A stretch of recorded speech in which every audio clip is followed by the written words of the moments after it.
The Islamist-led Syrian interim government reached a preliminary agreement with Israel and began escalating against the Kurdish-led Syrian Democratic Forces immediately after that. Tensions between the government and the SDF have been building up for months over the failure to implement the integration agreement signed last March. The end-of-the-year deadline passed with no progress, and direct talks held in Damascus on January 4th failed to produce any meaningful understanding. However, a new round of talks with Israel that began in Paris on January 5th was more successful and resulted in a preliminary agreement that was announced the next day.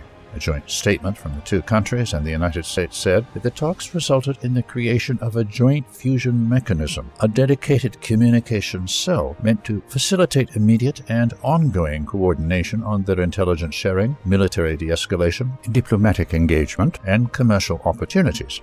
Right after the announcement of the preliminary agreement with Israel on January 6th, Syrian government forces began attacking the Kurdish neighborhoods of Sheikh Maqsoud and Ashrafiyeh in the northern city of Aleppo.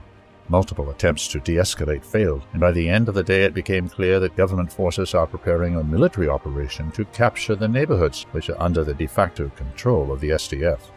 On January 7th, government forces declared Sheikh Maqsoud and Ashrafiyeh a closed military zone and classified all SDF positions within the two neighborhoods as legitimate military targets. The military also announced a curfew and opened 2 evacuation corridors, promoting an exodus of civilians from the neighborhoods. Kurdish forces said that they repelled multiple attacks to the north and east of the neighborhoods, mainly along the Castillo Road and the Al Ramoun roundabout. Government forces denied any attempt to storm the neighborhood, but confirmed that they will later launch a military operation there. On January 8th, the government escalated strikes on Kurdish forces after issuing a warning. Clashes have so far claimed the lives of 15 people, including 7 civilians from Sheikh Maqsoud and Ashrafiyeh, as well as 5 members of government forces.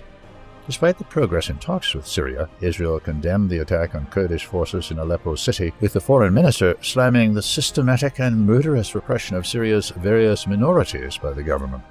It is clear that Syria's Islamist ruler thought that the preliminary agreement with Israel, which gave it de facto control over all of the country's south, was a green light to start a battle against the SDF. Israel's reaction, however, indicates that this may be just a political trap.